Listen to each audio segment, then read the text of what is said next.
Hey guys, Jordan Sullivan here, head dietitian at TFD, and in today's video, I'll be reviewing Jorge Masvidal's weight cut for UFC Fight Island from UFC Fight Island.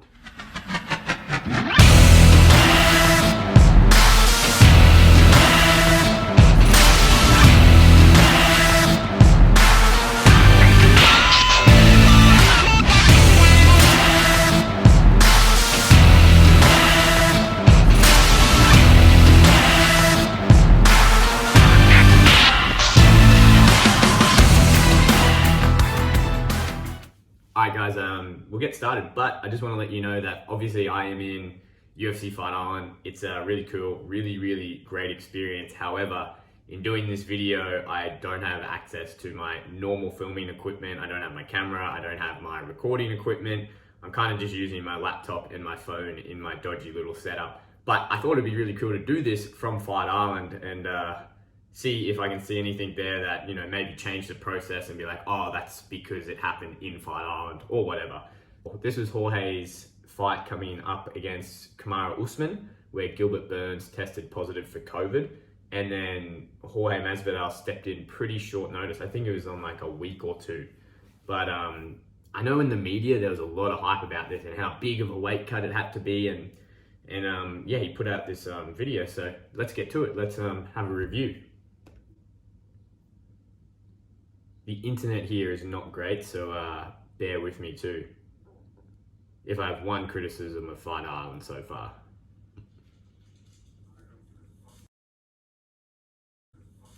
Day before the fight. Alright, so he's getting his COVID testing.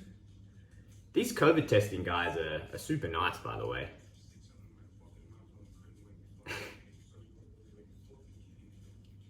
Jorge is... he's not happy about it, that's for sure. Which is kind of fair, I guess, which is fair enough. Like if you're cutting weight, mouth's dry, I'll give it to these COVID testers here. They're really good. The ones I had in Australia were really rough, like even in the throat. You can choose to get it nasally or orally. But yeah, all of the ones I had in Oz weren't that great. The ones here have been very pleasant, I guess you would say, if that's the right word to use. But and they're super friendly, like they're all super friendly. But fair enough, like he's making weight, he'd be dry, this would not be a fun experience. And like, look at the angle that he's taken this test on. Normally like we're sitting like this and then they just take the test like that. He's laying right on his back and this guy's kind of like jabbing it down into his throat, which would be very awkward. Oh, Jesus, that was like a cough from the devil. But yeah, that's a weird one. I guess he would have turned up pretty late too, so they're probably going through the process. Like I'm in a 2-day quarantine at the moment. I'm in day 2 and I just had my second COVID test. Like they're pretty all over it, but yeah, that's probably why they had to do it and they're insisting on doing it. It's not a great situation either way, but no one's really right or wrong. Does look like Street Jesus all wrapped up in those wraps. All getting up. Here we go, getting up. Don't get, hey, that was pretty good. They didn't get him straight up too fast, which is good. Obviously, we spoke about that in the last video about how getting up to... Oh, I spoke too soon. They really just ripped him up then.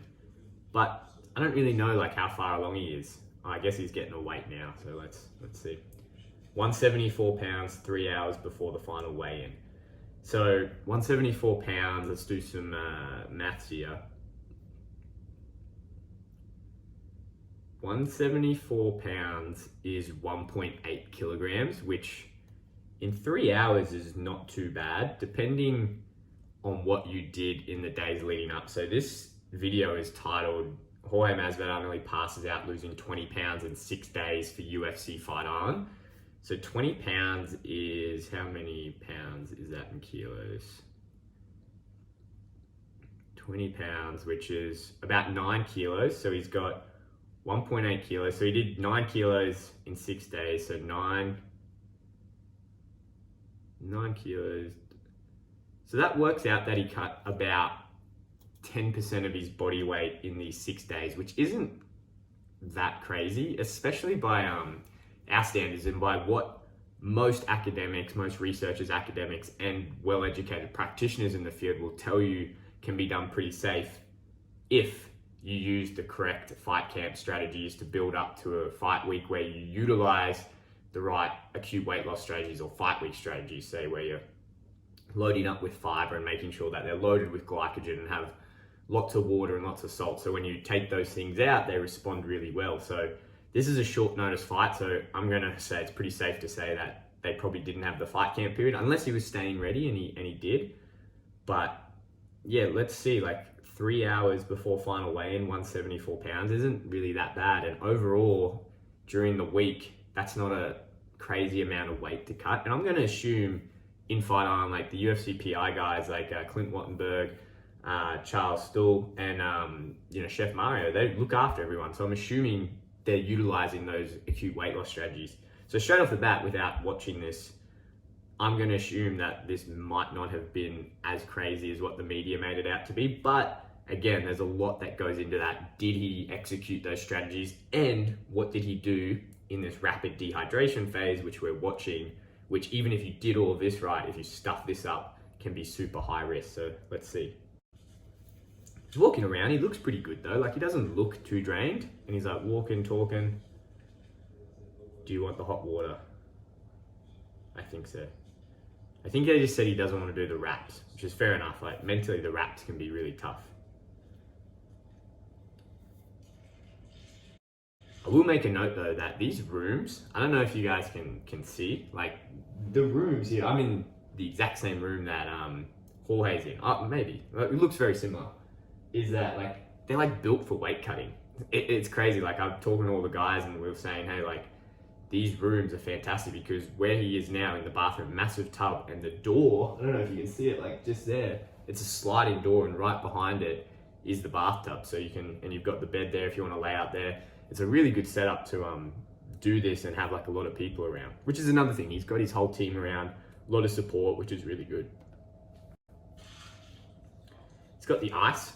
Some people like it, like mentally, just what he just did, dabbing the ice on the head, can be mentally very refreshing. What you don't want to be doing is putting on lots of ice around when you're trying to heat the body up, because obviously as the blood circulates and it passes those areas, it's going to cool down a bit, which makes bringing that core body temperature up a bit more difficult. So they're heading outside. He's got a treadmill in his room, that's cool. I got one of them for the boys. This is hotter than the sauna. It is. Outside is really hot. So to give you an idea, like last night at like 6 p.m, I went out there and I went out there for like 3 minutes and I had to come back in and I had to change my shirt. I was sweating. It's really hot outside. And what they're doing right now, again, I don't know what they've done before this. If he's at 174, he's obviously been cutting before this, but this is a really good strategy and I'm going to use it with the guys, is because it's so hot out there. And I'll take you, I'll do a cutscene and I'll take you out to the balcony.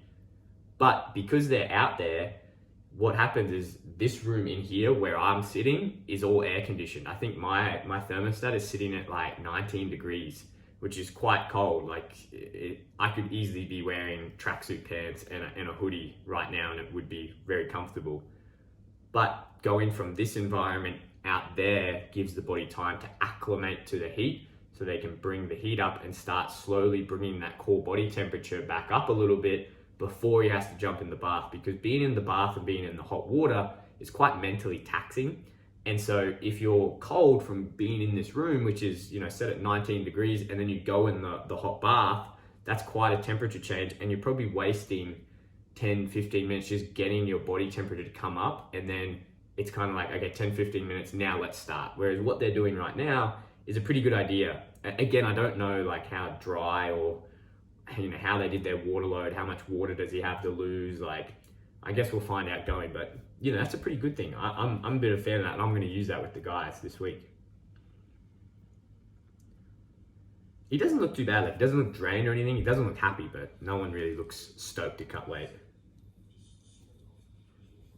I think this guy in the grey hoodie must be running the show.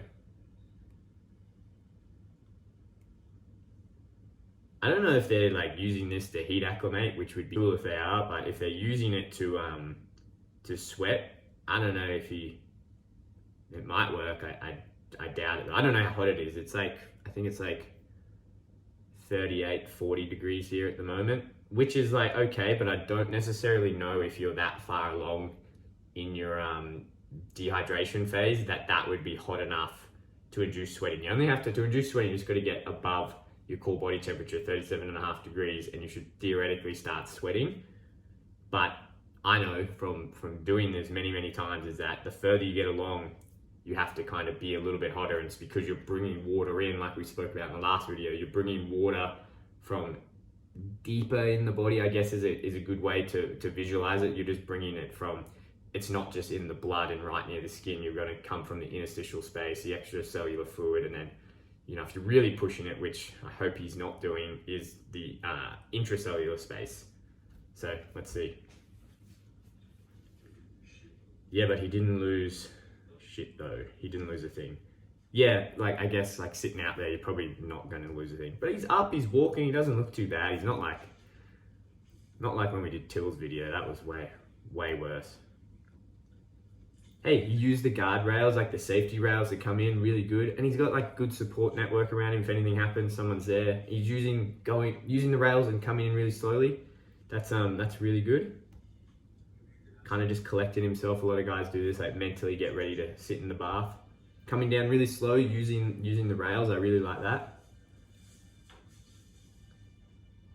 Bit of dramatic music playing, but hey, like music is a big part of this. Like music can really change someone's mood in this, and we could do a whole video on the psychological side of cutting weight in the bath and how important that is. But like, look at him, he's in the zone. Can't really tell if he's sweating or not. Oh, he looks like he's sweating. He's like, is he wiping his face? I don't know. He's taking the temperature of the bath. So that's a bit weird. It's good. I think checking the temperature of the bath is vitally important. You have to know how hot that is, them getting in there.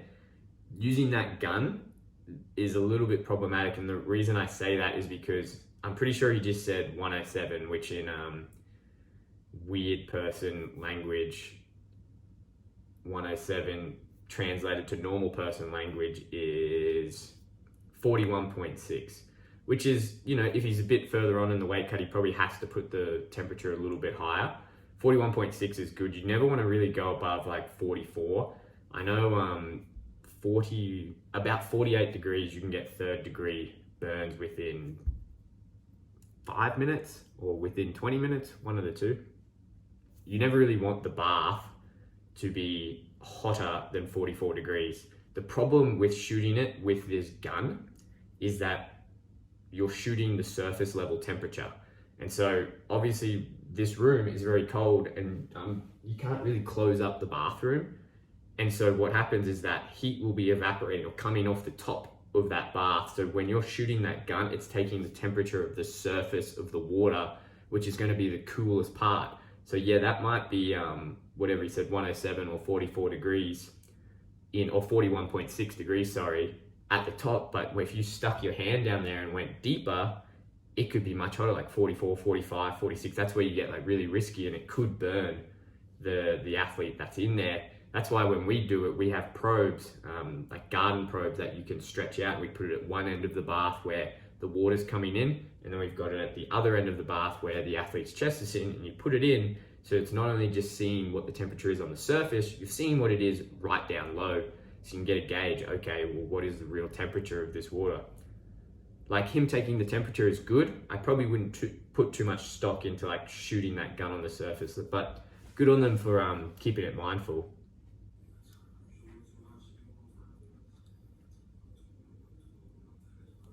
After 112, you can burn yourself. Yeah, he's not wrong. Like that's like 44 degrees, I think. 107 is hot, but it's hot enough because I'm sweating. So if you do this right, there should be a point where you hit your sweat like barrier, or I guess you want to say, like where you'll start sweating, and then that flow rate, or the rate of which you sweat, which we call your sweat rate, should be consistent throughout this process.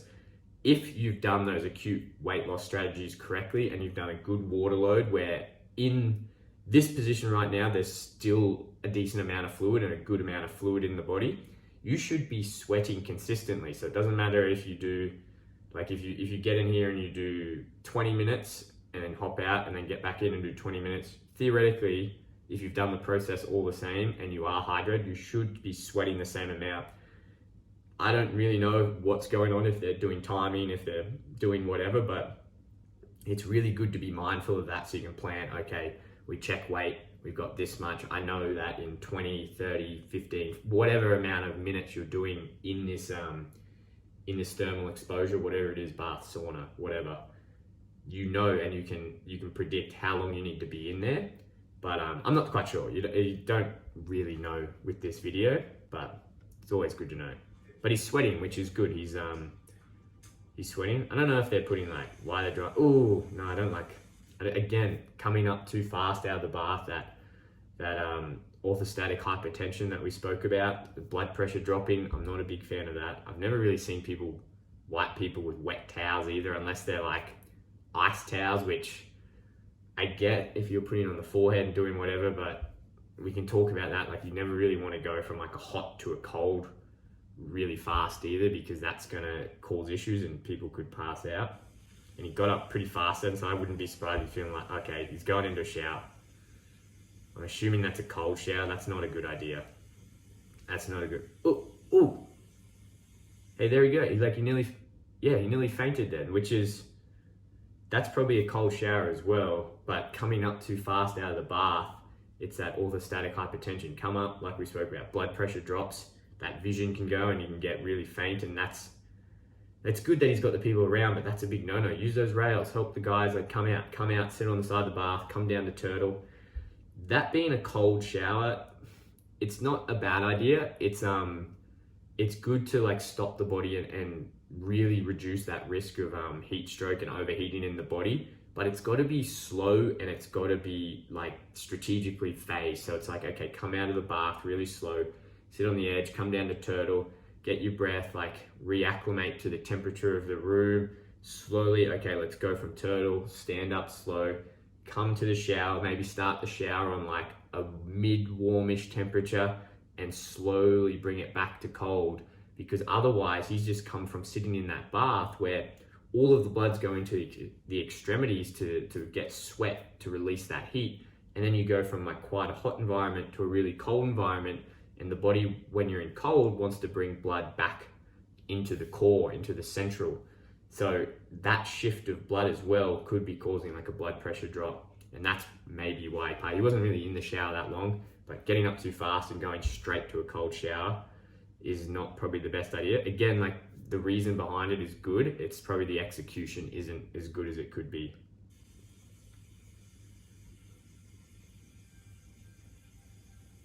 Yeah, he seems like he's struggling a bit now. Like he probably went through that black phase, but he looks okay now. And mentally getting in that cold shower is really good. Really, really helps. The only other thing that I'll say is when you do it is that you've got to be mindful of what's next in the process or where you're at in the process, because when you get in that cold shower or you bring that body temperature back down and you go, okay, well, to sweat, you need to bring it back up again. And again, like I was talking about sitting outside, is it may take 5, 10, 15 minutes to get, and that's just extra time that you're adding on mentally. That's extra mental stress, that's extra physical stress on the body. So you've got to kind of weigh it up and go, okay, well, how are they feeling? We don't want them to be overheating, so we need to keep that in check. But, you know, we've got this amount of time and we need to keep their body as safe as possible. So it's a good idea, and it's good to like give the athletes time outside of rounds and in between rounds to reacclimate and come back down and settle down. Again, I don't really know what's happened around this or what round even this is in the whole process, but it's just good to be mindful of that. He was a bit shaky getting out of the shower, but he's standing up. He seems to be okay. Lots of people around him again, which is really good. Whole team around him, heaps of support in case anything happens. They can get the right people. Sitting down, which is good. He's got a lot of hair. That hair probably holding a bit of weight. Looks like he's starting to get on struggle street now. 3:29. So the guys here at Fight Island weigh in. The weigh-in window is 5 to 7 p.m. So they've got 90 minutes. He's thinking, doesn't look too impressed. They're probably about to do a weight check, and he's probably going through that mental thing of like, oh my God, like where am I at? I hope I'm at, oh yeah, okay, here we go, jumping on the scale. And he's got dripping wet underwear on, which you'd probably want to take off. 172.6 pounds, an hour and 45 minutes before the final weigh-in. So what was that? 1.4 pounds that they lost in that process.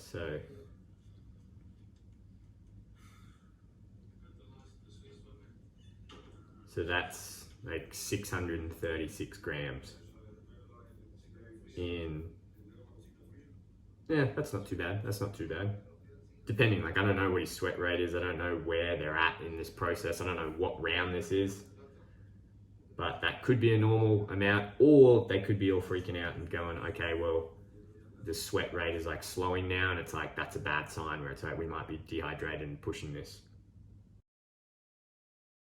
I have that shit behind me. I have to be careful. Hey, really good. Like, that's good. You do have to be careful when you're there. Lowered himself in. Okay, so he's doing 30-minute rounds in the bath, which isn't too uncommon. He's not doing the wraps, so I guess like a 30-minute in the bath isn't too bad.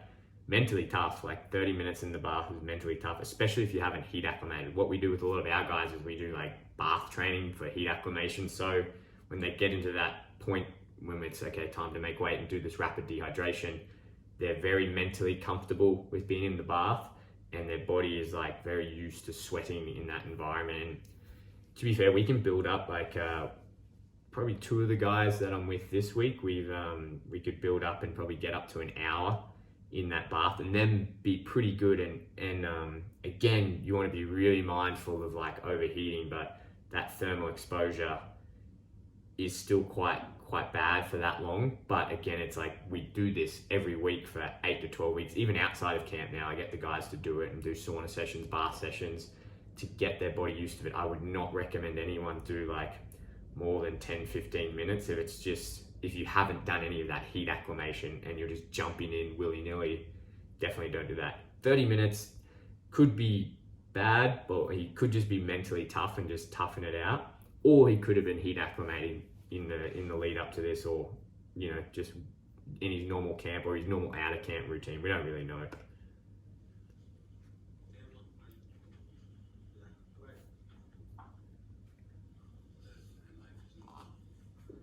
Really good coffee here as well. Alright, back in the shower, cold shower. Again, like, you can do it, just you got to plan it. You got to have enough time. You've got to be smart about it. Again, like, the execution needs to be good. He's getting like a head massage now. Probably won't catch me giving my guys a head massage during all of this. But hey, good on him, good team player.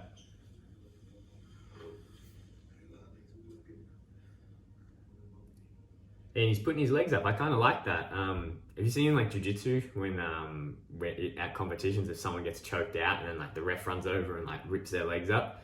I don't necessarily know if that makes them come back to consciousness enough, but this is like a really popular position and really common in, say, like surgical theaters, is that surgeons will put the patients in this chair position, and what it does is it levels your heart with your legs. So essentially there's no dipping or dropping of blood, and your heart doesn't have to work as hard to push, say, it up against gravity or drain down, and your veins and arteries don't have to work as hard, like bringing everything back up. So it's like, that's a good position to be in. We do that quite a lot, and we have a facility that has like reclining chairs when we're making weight back home, where we can put guys in that position. So that's really cool. I don't know if they did that on purpose or not, but hey, good on them.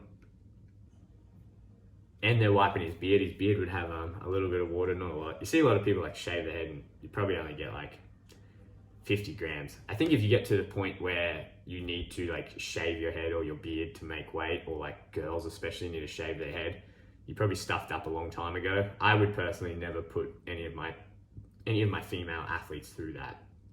I think in this moment in the time, you're probably not thinking, and it's like everything is at that moment.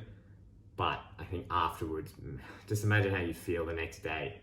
Maybe, it depends what level you're at. Like if it's for a UFC World Championship, then maybe, but like definitely not on the local scene. Maybe for these guys, I'd maybe consider it a bit more.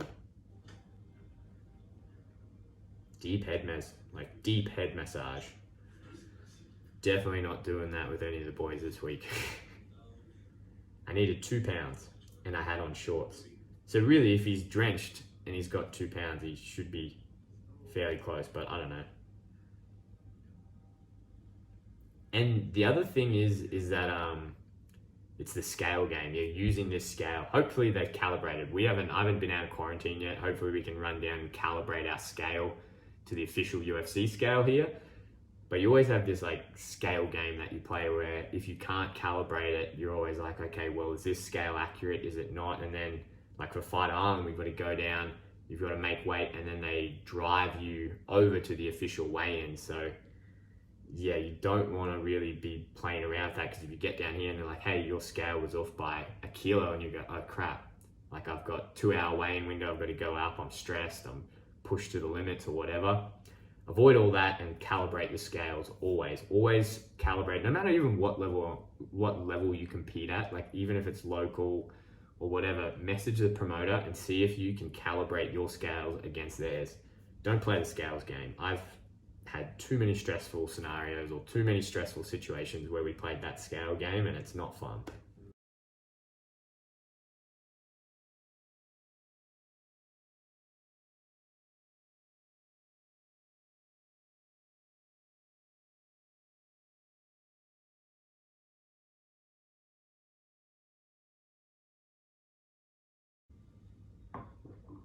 I don't want to do it again. So once he's probably getting to the end point where he's just like mentally, or he probably knows he's pretty close to it. A lot of these guys know when their body's on weight, and they're like I'm here.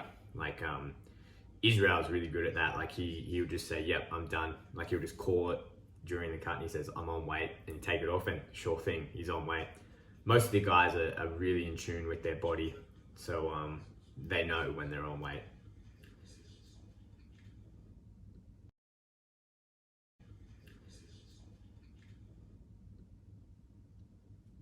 So he is still 1.4 pounds off, 1.6 pounds off. So the water in the shorts didn't really hold anything, which is weird. That doesn't really make sense.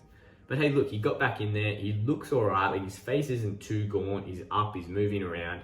He's sitting in the bath and he's still sweating. So he's like, I was talking about earlier, he's probably still got that consistent sweat rate, which says to me that he's not overly dehydrated. Those wrapping those towels probably aren't going to do heaps, but probably, yeah, won't hurt. Probably not going to do a lot though. He's on weight, so he got that last bit off. So he got that last 1.6 off 24 minutes before the final weigh-in. So what's that in total? He did 1.8 kilos in 3 hours. Yeah, sweat rates are so different, and like usually as like a rough rule of thumb, I'll use like 1 to 1.5 kilos as like per hour as like a standard that most people should be able to. Now that's like so generic that there's so many factors that go into that, but 1 to 1.5. So he did 1.8 over 3, which says to me that he probably was a bit dehydrated. He probably was at that later end, and that might have been an issue. Obviously just short camp and may not have got to get ready for those acute weight loss fight week strategies as best he could. May not have timed his water load properly and cut water too soon, and then came into that a bit too dehydrated. We don't really know, but like 20 pounds in 6 days is it's not crazy for this context, especially if you do it right. Like 10% out is what we would still consider reasonable. Like for example, like my guys this week, everyone here is at Fight Island, we're all coming in at about 8%, but we've had all fight camp to get ready. You know, I've worked with all of these guys for quite a while, and it's like, you know how to do it, and you know what to expect with them. I'm sure Jorge Masvidal knows his body pretty well. Like if he wouldn't have taken this fight if he didn't know he could make weight. But 20 pounds 6 days, not that crazy. And from what I just watched then, I wouldn't say it's as crazy as what the media was making it up to be. Again, I'm sure he did all the acute weight loss strategies properly, or I'm not sure. I'm sure if he was at Fight Island, they were all on offer for him. Whether he executed or not is a different story. That process that he went through, like it wasn't that bad. Like it's pretty good team around him. Like the kind of buff dude with the grey hoodie seemed to know what he was doing to some extent. You know, pretty well supervised. That wasn't too bad. I was kind of expecting it to be a lot worse from what the media kind of made it out to be, but he doesn't look too drained. I'm going to stop this video now because I think he's just walking around. He's going to weigh-ins. Yeah, it's just a video of him weighing in. Even when he's on the scale, he doesn't look too bad. If we skip ahead. Yeah, he doesn't look too bad on the scales at all, and pretty amped up. Smiling. His hair's probably a little bit wet, so he probably has a little bit of wiggle room in there. But not too bad at all. Like, yeah, I'll give it to him. I would say the media probably hyped that up a little bit, but hey, good on him, good on his team, and hey, credit to like the guys here, like the PR team who probably got that last minute. It was like, okay, how do I work with this? What do I do? And probably just put all those acute weight loss strategies, the fight week strategies in place. Again, maybe it was just execution. I would do a few things differently, but overall, not that bad. And it's like, you've got to work with the environment that you're in. Like I have no control over this room and what we're given in terms of tubs and, you know, even access to food. You've just got to kind of work on the fly and make it work, and use as much of your foresight and really lean on your experience and lean on your knowledge of your athletes and your individual athletes and how they'll respond to each of these strategies, and really tightly game plan for each individual. So, you know, with what they had, they probably did a lot better than most. So, hey, good on George or Jorge Masvidal, and good on his team. And unlucky how that fight went down, but hey, took it short notice, and maybe they'll run it back again.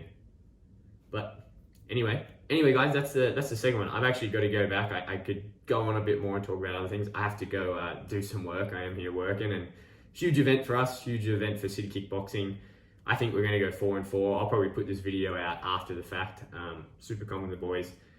Going to be a really fun week. Going to be really cool. Lots of hard work to come, and really looking forward to it. But hey guys, shoot me through a message. Shoot me through a DM on socials, message or comment through. Can you give me a message? Comment on this YouTube video. If there's anything else that you want, I've got a few other videos that people have been messaging me saying, hey, can you review these ones? Or if there's any of this stuff that I'm talking about during this video, or the other video that I did, or any of my content in general, just let me know if you want me to do a video on that and explain it a bit more. But always, guys, I will finish on this. If you're going to do any of this, please don't take this for individual medical advice. This is generic, very educational. It's not meant to be something that you take and you apply it yourself. Please reach out to the right health professional. Make sure they're adequately trained. This stuff can be very, very risky. It can be very dangerous.